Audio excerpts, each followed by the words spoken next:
আসসালামু আলাইকুম, welcome to medical higher study. আজকে আমরা কার্ডিওলজি নিয়ে কথা বলবো। আমাদের মনে রাখতে হবে বিসিএসে মেডিসিন থেকে সবচেয়ে বেশি প্রশ্ন আসে। 39 বিসিএসে এমনই হয়েছিল এবং দেখা গেছে মেডিসিনের ম্যাক্সিমাম প্রশ্ন ডেভিডসন থেকে আসে। সেই জন্য আমরা ডেভিডসনে একটু ওরিয়েন্টেড হব। এখন থেকে যে লেকচারগুলো ডেভিডসনের চ্যাপ্টার থেকে হবে সেই লেকচারগুলো আমরা ডেভিডসন থেকে নিব। এখান থেকে ডেভিডসনের সব পড়ার দরকার নাই, খুব ইম্পর্টেন্ট যে অংশগুলো পড়তে হবে সেই অংশগুলো জাস্ট পড়ব। এফসিপিএস পার্ট 1-এর জন্য অনেক বেশি পড়তে হলেও বিসিএসের জন্য খুবই লিমিটেড জিনিস পড়তে হবে। এবং এখানে আমাদের মাথায় রাখতে হবে যে এখানে সিঙ্গেল বেসড প্রশ্ন হবে।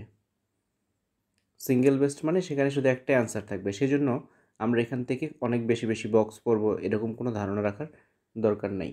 পার্ট 1-এ এমসিকিউ আসে, এসবি আসে, সেক্ষেত্রে এমসিকিউর জন্য আমাদের বক্সগুলো দরকার হয় খুব বেশি, কিন্তু এসবি এর জন্য ভিতরের লাইন ইম্পর্টেন্ট বেশি। সেজন্য আমরা এখানে ভিতরের যে ইম্পর্টেন্ট লাইনগুলো আছে সেগুলো পড়বো খুব ভালোভাবে, এবং বক্স থেকে যে বক্সগুলো খুব ইম্পর্টেন্ট আছে সেই বক্সগুলো পড়বো। অন্য যে অংশগুলো সেগুলো খুব বেশি গুরুত্ব দিব না। রিভিশন থেকে পড়বো, সেই জন্য কারো ভয় পাওয়ার দরকার নাই। এখানে খুব ইম্পর্টেন্ট জিনিসগুলো সেগুলোই বলবো, কিন্তু ডিরেক্টলি ডেভিডসন থেকে বলবো, কেননা ডেভিডসনে ওরিয়েন্টেড হওয়া আমাদের দরকার আছে পরীক্ষার জন্য। তো শুরু করা যাক। প্রথমে যে ক্লিনিক্যাল এক্সামিনেশন আছে সেখানে ইম্পর্টেন্ট না বিসিএসের জন্য।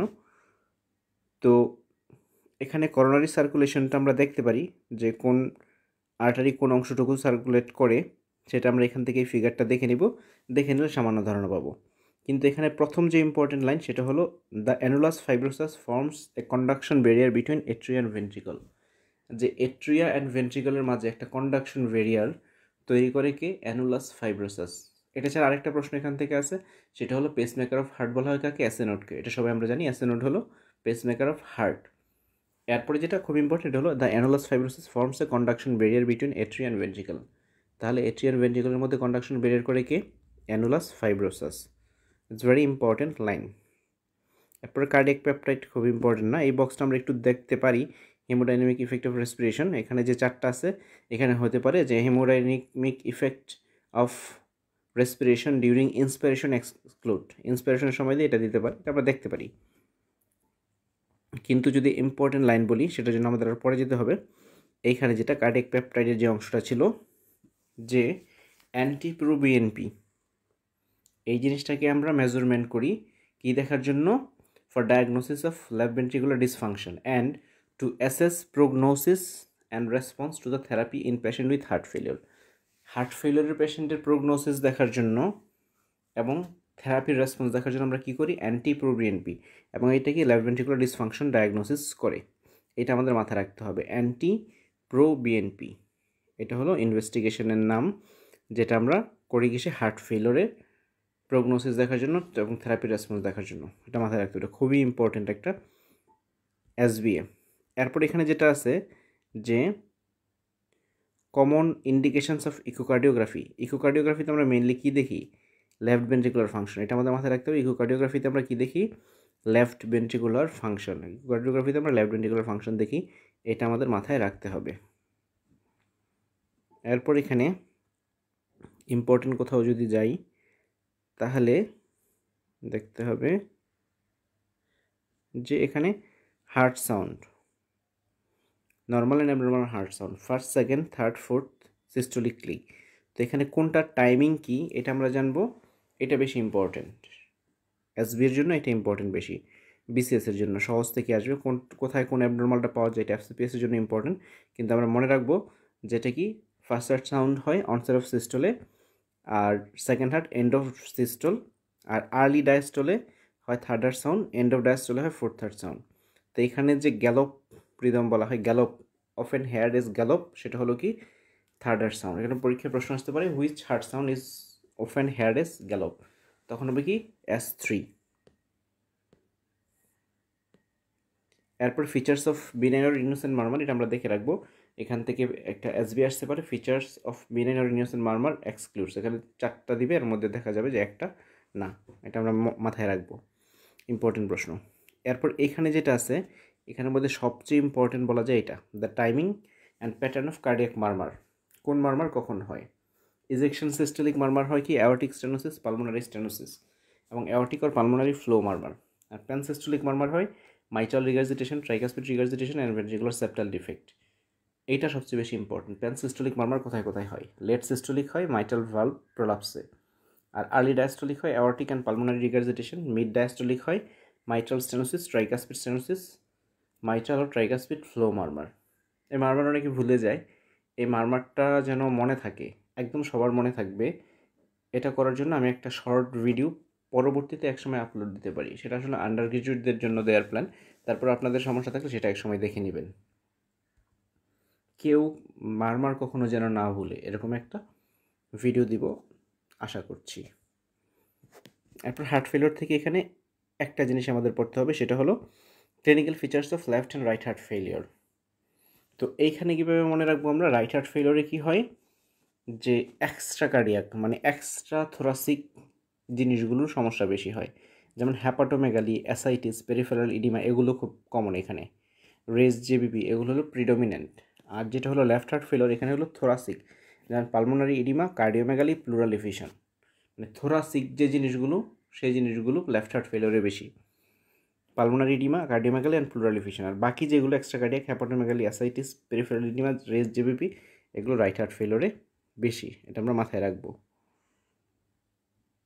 এখানে একটা ইম্পর্টেন্ট লাইন আছে, sudden death occurs in 50% of patients with heart failure and is most probably due to ventricular fibrillation. এই লাইনটা আমরা মাথায় রাখতে পারি। এরপর এখানে ইম্পর্টেন্ট কিছু নাই। ইম্পর্টেন্ট কিছু খুঁজতে গেলে আমাদের এই এরিথমিয়াতে যাইতে হবে। এরিথমিয়াতে দুইটা লাইন ইম্পর্টেন্ট আছে। এটা জানি আমরা, heart rate more than 100 is called tachycardia and heart rate less than 60 is called bradycardia. এরপর এখানে মেকানিজমগুলোর মধ্যে এটা মনে রাখতে হবে, most tachyarrhythmia are caused by reentry. তাহলে যে মেকানিজম, এর মধ্যে রিএন্ট্রি মেকানিজমের কারণে হয়। এরপর ইনভেস্টিগেশন যেটা আছে, the first line investigation is a standard 12 lead ECG. 12 lead ECG যেটা, এটা হলো first line investigation in case of any form of cardiac arrhythmia. এরপর এখানে আমরা পড়ব যে এরিথমিয়ার মধ্যে ভেন্ট্রিকুলার টেকিকার্ডিয়া যে আছে, এর মধ্যে প্যাথোগনোমনিক দুইটা ফিচার আছে, এটার নাম আমরা মনে রাখবো। একটা হলো এট্রিওভেন্ট্রিকুলার ডিসোসিয়েশন, আর একটা হলো ক্যাপচার বিট আর ফিউশন বিট। তাহলে তিনটা জিনিস হয়ে গেল, atrioventricular dissociation, capture beat, fusion beat. এই তিনটা হলো pathognomonic feature of ventricular tachycardia. তাহলে প্রশ্ন হবে এখানে কি, pathognomonic feature of ventricular tachycardia excludes. তখন আনসার হবে এখানে atrioventricular dissociation, capture beat, fusion beat, এই তিনটার ছাড়া যেটা থাকবে সেটাই হবে আনসার। যেমন নিচে দেওয়া আছে এক্সট্রিম লেফট এক্সিস ডেভিয়েশন, তখন এটা কী হবে, আনসার হবে। এটা মাথায় রাখতে হবে। এরপর এখানে আমাদের অ্যান্টিরিথমিক যে ড্রাগ আছে, এটা খুব ভালোভাবে মনে রাখবো, এই চারটা স্পেশালি, যে ক্লাস 1, 2, 3, 4, ক্লাস 1-এর মধ্যে ABC যা আছে, এই প্রত্যেকটা নাম আমরা মনে রাখবো খুব ভালোভাবে। শুধু ক্লাসের নামের সাথে না, সাথে যে ডিসক্রিপশনটা আছে সেটাও মনে রাখবো। যেমন ক্লাস 1-এর এ হলো block sodium channel and prolong action potential, কারা করে এটা, এভাবে প্রশ্ন আসবে। যেমন ক্লাস 3-তে আছে drug whose main effect is to prolong the action potential prolong করে, এটা এরকম। তারপরে 4-এ আছে স্লো ক্যালসিয়াম চ্যানেল ব্লকার। তাহলে এভাবে আমরা মনে রাখবো এটা। এরপরে এখানে একটা জিনিস খুব ভালোভাবে মনে রাখবো, ডিগক্সিন টক্সিসিটি যেটা হয়, এখানে কি হয়, জ্যানথোপসিয়া, এটা আমরা মনে রাখবো। অল্টার্ড কালার ভিশন, যদি অল্টার্ড কালার ভিশন বা জ্যানথোপসিয়া বলা হয়, এটা কার সাইড ইফেক্ট, এটা মনে রাখতে হবে, it's due to digoxin toxicity. এটা খুব ইম্পর্টেন্ট, এটা মনে রাখতে হবে আমাদেরকে। এরপর করোনারি আর্টারি ডিজিজের একটা কথা প্রথমে মনে রাখতে হবে, যে coronary artery disease caused by atherosclerosis. Mainly কি হয়, অ্যাথেরোস্ক্লেরোসিসের কারণে হয়, এইটা মাথায় রাখতে হবে। এরপর অ্যানজাইনা পেক্টোরিসিসের প্যাথোজেনেসিসের প্রথমে same line, atherosclerosis is by far the most common cause of angina pectoris, এটা আমাদের মাথায় রাখতে হবে। এরপর এখানে ইনভেস্টিগেশনের ক্ষেত্রে আমরা কী করব, the first line investigation is exercise ECG. Exercise ECG কি, ইটিটি যেটাকে বলি আমরা, ইটিটিটা কি, অ্যানজাইনা পেক্টোরিসের জন্য ফার্স্ট লাইন ইনভেস্টিগেশন, এটা আমাদের মাথায় রাখতে হবে, খুবই ইম্পর্টেন্ট এটা। এরপর এখানে করোনারি আর্টারি বাইপাস গ্রাফটিংয়ের ক্ষেত্রে কী কী ব্যবহার করা হয়। তো এটা যেহেতু তিনটার নাম আছে, এই তিনটার যে কোনো একটা অপশন হিসেবে কোনটি ব্যবহার করা হয় এভাবে হতে পারে প্রশ্ন, অথবা কোনটি ব্যবহার করা হয় না, which one is not used, সেখানে এই তিনটা দেওয়া থাকে আর বাইরে একটা দেওয়া থাকবে। কী কী ইউজ করা হয়, internal mammary artery, radial artery and saphenous vein. আপনারা এই পেজগুলোকে ফলো করার জন্য ডেভিডসন সামনে নিয়ে নেবেন, নিয়ে সেটাকে ধরে ধরে ফলো করার চেষ্টা করবেন। এখানে ভিডিও দেখবেন এবং ভিডিও থেকে ভিডিওর সাথে মিলে পেজ নাম্বার মিলিয়ে নেবেন। এরপরে যে এখানে অ্যাকিউট করোনারি সিনড্রোম আছে, অ্যাকিউট করোনারি সিনড্রোমের কার্ডিনাল সিমটম কোনটি সেটা জানার জন্য এখানে ক্লিনিক্যাল ফিচারে আছে chest pain at rest is the cardinal symptom. তাহলে কার্ডিনাল সিমটম কী হলো, চেস্ট পেইন অ্যাট রেস্ট, এটা আমাদের মাথায় খুব ভালোভাবে রাখতে হবে। এরপর এটার যে ইনভেস্টিগেশন আছে এখানে খুবই ইম্পর্টেন্ট, দ্য আর্লিয়েস্ট চেঞ্জ ইসিজিতে আর্লিয়েস্ট চেঞ্জ যেটা আছে সেটা হলো ST segment deviation. ST segment ডেভিয়েশনটা হলো আর্লিয়েস্ট চেঞ্জ ইসিজিতে। অ্যাকিউট করোনারি সিনড্রোমে আর্লিয়েস্ট চেঞ্জ হলো এসটি সেগমেন্ট ডেভিয়েশন।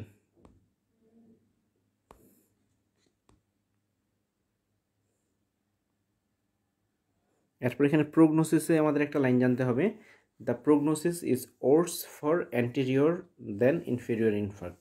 তাহলে ওর্স যে প্রোগনোসিস সেটা হলো অ্যান্টেরিয়র এমআইয়ের ক্ষেত্রে, কোন এমআইয়ের ক্ষেত্রে ওর্স প্রোগনোসিস সেটা হলো অ্যান্টেরিয়র এমআই, এটা আমাদের মাথায় রাখতে হবে। এরপর অ্যাওর্টিক অ্যানিউরিজমে এখানে আমরা তিনটা কথা মনে রাখবো। অ্যাওর্টিক অ্যানিউরিজম শুধু বিসিএসের জন্য তিনটা শব্দ মনে রাখলেই হবে। অ্যাওর্টিক অ্যানিউরিজম মোস্ট কমন হলো ইনফ্রারেনাল অ্যাবডোমিনাল অ্যাওর্টাতে, আর মোস্ট কমন রিস্ক ফ্যাক্টর হলো অ্যাথেরোস্ক্লেরোসিস, আর ডায়াগনোসিস করবো আমরা আলট্রাসাউন্ড দিয়ে। তাহলে অ্যাওর্টিক অ্যানিউরিজমের জন্য তিনটা জিনিস ইম্পর্টেন্ট, মোস্ট কমনলি হয় ইনফ্রারেনাল অ্যাবডোমিনাল অ্যাওর্টাতে, আর কমন কজ হলো অ্যাথেরোস্ক্লেরোসিস, আর ডায়াগনোসিস করবো আলট্রাসাউন্ড দিয়ে। এর আগে আসলে একটা জিনিস জেনে নিতে হবে যে অ্যাওর্টিক অ্যানিউরিজম কী, এটা যদি কেউ না জানি তাহলে এটাও প্রথমে জেনে নেবেন আপনারা। অ্যাওর্টিক অ্যানিউরিজম আমি ধরে নিয়েছি আপনারা জানেন, তারপরে বলে নিচ্ছি অ্যাওর্টিক অ্যানিউরিজম হলো কি, যে abnormal dilatation of the aortic lumen. Aortic লুমেনের অ্যাবনর্মাল ডায়ালিটেশনটাকে বলা হয় অ্যাওর্টিক অ্যানিউরিজম। এরপর এটা থেকে তিনটা কি ওয়ার্ড জেনে নেবেন, ইনফ্রারেনাল অ্যাবডোমিনাল অ্যাওর্টা, অ্যাথেরোস্ক্লেরোসিস, আলট্রাসোনোগ্রাম, এই তিনটা শব্দ। এরপর যে অ্যাওর্টিক ডিসেকশন, এখান থেকে আমরা জেনে নেব শুধু একটা জিনিস, যে এটার মোস্ট ইম্পর্টেন্ট রিস্ক ফ্যাক্টর হলো কি হাইপারটেনশন।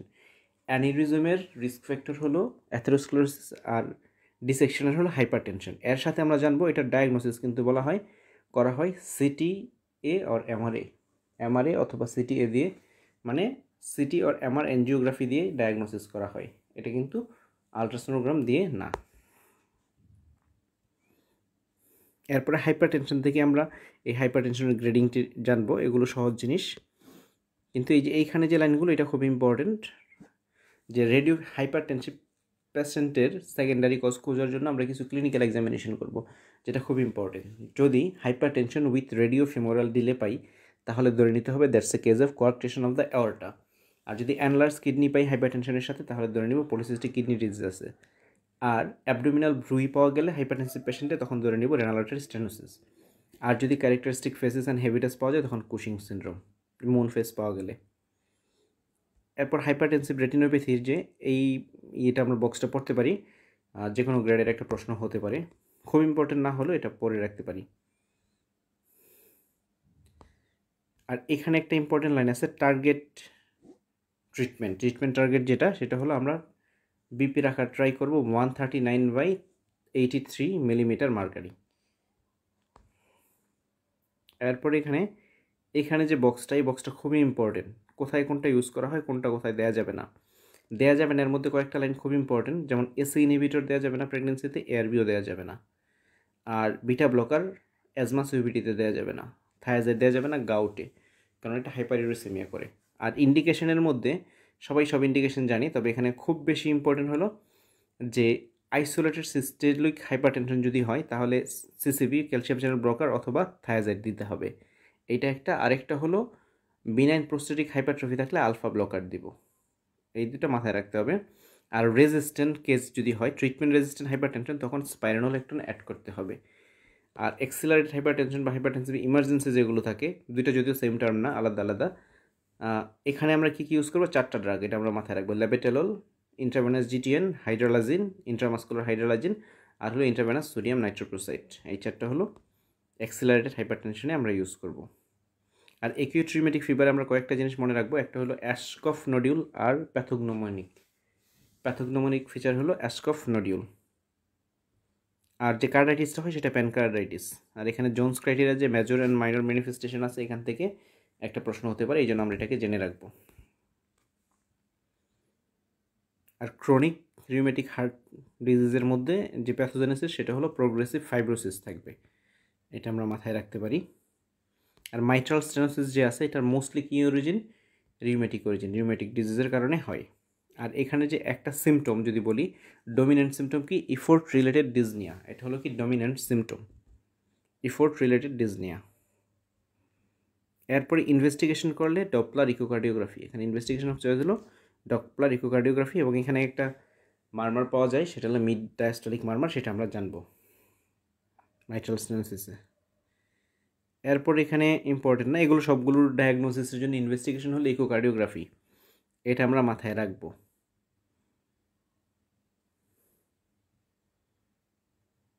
এখন ইনফেক্টিভ অ্যান্ডোকার্ডাইটিস, এইটা হলো আলাদা একটা জিনিস, যেখানে আমরা খুব ভালোভাবে মনে রাখবো যে ইনফেক্টিভ অ্যান্ডোকার্ডাইটিস, এর আগে একটা ইনভেস্টিগেশন ছিল যেটা আলাদা মনে রাখতে হয়,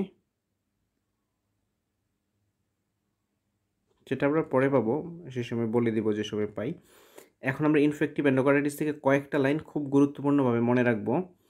সেটা হলো যে the most common causes of infective endocarditis are streptococci and staphylococci. এই দুইটা হলো most common cause, strepto and staphylo. এখানে staphylococcus aureus can cause endocarditis in a previous normal হার্টেও করতে পারে স্ট্যাফাইলোকক্কাস। আর স্ট্যাফাইলোকক্কাস এন্ডোকার্ডাইটিস অফ ট্রাইকাসপিড বাল্ব is common complication of IV drug ইউজারদের ক্ষেত্রে স্ট্যাফাইলোকক্কাল যে এন্ডোকার্ডাইটিস হয় সেটা হলো কি ট্রাইকাসপিড ভালভে ইনভলভ করে। এরপরে এখানে ইম্পর্টেন্ট, ভিরিডেন্স স্ট্রেপ্টোকক্কাই যেগুলো আছে সেটা কি করে? ডেন্টাল ট্রিটমেন্টের সময় সাবএকিউট এন্ডোকার্ডাইটিস করে। ডেন্টাল ট্রিটমেন্ট, ডেন্টাল যে কোনো প্রসিডিউরের সময় অথবা ডেন্টাল ইনফেকশন থেকে যদি ছড়ায় সাবএকিউট এন্ডোকার্ডাইটিস, তখন সেখানে ধরে নিতে হবে that's due to viridans streptococci. আর পেশেন্টস যদি এন্ডোকার্ডাইটিসের কজ হিসাবে স্ট্রেপ্টোকক্কাই গ্যালোলাইটিকাস পাওয়া যায়, তখন তার কী করতে হবে? কোলোনোস্কোপি করতে হবে, কারণ এটা also related to large ভায়াল malignancy. তার মানে একটা পেশেন্টের যদি এন্ডোকার্ডাইটিস থাকে, সাথে কি থাকে? স্ট্রেপ্টোকক্কাস গ্যালোলাইটিকাস দিয়ে ইনফেক্টেড আমরা জানতে পারি, তাহলে তার কোলোনোস্কোপি করতে হবে। আর staphylococcus aureus has now overtaken streptococci as most common cause of endocarditis. তাহলে মোস্ট কমন কজ কি? স্ট্যাফাইলোকক্কাই, এটা মাথায় রাখতে হবে। আর ইনভেস্টিগেশনের ক্ষেত্রে blood culture is the pivotal investigation. যদি পিভোটাল ইনভেস্টিগেশন করলে বলে তাহলে ব্লাড কালচার। আর echocardiography is the key for detecting. এখানে যদিও ডিটেকশন করবে সেটা আলাদাভাবে বলা আছে, following the progress of vegetation or assessing valve damage or the detecting abscess formation বলা আছে। তারপরও যদি বলে যে কি ইনভেস্টিগেশন, তাহলে হবে ইকোকার্ডিওগ্রাফি। আর যদি বলে পিভোটাল ইনভেস্টিগেশন, তখন হবে ব্লাড কালচার, এটা মাথায় রাখতে হবে। আর কনজেনিটাল হার্ট ডিজিজের মধ্যে আমাদের এখানে অ্যাটলিস্ট একটা কথা মনে রাখতে হবে, সেটা হলো সবচেয়ে কমন হলো VSD, ventricular septal defect. VSD আমরা জানি ভেন্ট্রিকুলার সেপ্টাল ডিফেক্ট, সেখানে কি মারমারটা হয় কি? প্যানসিস্টোলিক মারমার। আর এখানে একটা মেশিনারি মারমার থাকে, কন্টিনিউয়াস মেশিনারি মারমার, এটা হলো পিডিএ, পারসিস্টেন্ট ডাক্টাস আর্টারিওসাস, সেখানে থাকে। এটা আমাদের এই দুটো মারমারের কথা মনে রাখতে হবে। আর এগুলো সব ডায়াগনোসিসের জন্য আমরা কি করব? ইকোকার্ডিওগ্রাফি করব। একটা কার্ডিয়াক ডিজিজ যেখানে ইকোকার্ডিওগ্রাফি না, সেটা হলো কোয়ার্কটেশন অফ দ্য অ্যাওর্টা। মনে রাখতে হবে কোয়ার্কটেশন অফ দ্য অ্যাওর্টার জন্য ইনভেস্টিগেশন অফ চয়েস হলো এমআরআই। কার্ডিয়াক কনজেনিটাল ডিজিজ বা ভালভুলার ডিজিজ যেগুলো দেখি, সবগুলো আমরা ইকোকার্ডিওগ্রাফি করে ডায়াগনোসিস করি। কোয়ার্কটেশন অফ দ্য অ্যাওর্টার জন্য এমআরআই ইনভেস্টিগেশন অফ চয়েস। এরপর মায়োকার্ডিটিস, কার্ডিওমায়োপ্যাথি থেকে আমরা একটা লাইন পড়বো বিসিএসের জন্য, সেটা হলো most common form of cardiomyopathy হলো কোনটা? Hypertrophic cardiomyopathy. আমরা জানি 3 প্রকার কার্ডিওমায়োপ্যাথি আছে, তো এর মধ্যে মোস্ট কমন হলো হাইপারট্রফিক কার্ডিওমায়োপ্যাথি, এটা মাথায় রাখবো।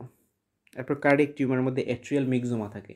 মিক্সোমা কোথায় হয়? লেফট এট্রিয়ামে, এটা আমাদের মাথায় রাখতে হবে, এই একটা জিনিসই। আর অ্যাকিউট পেরিকার্ডাইটিস যেটা, এটার জন্য কয়েকটা জিনিস মনে রাখতে হবে। একটা হলো এর ডায়াগনস্টিক ফিচারের মধ্যে ক্লিনিক্যাল ফিচার হলো পেরিকার্ডিয়াল ফ্রিকশন রাব, খুবই ইম্পর্টেন্ট একটা ডায়াগনস্টিক।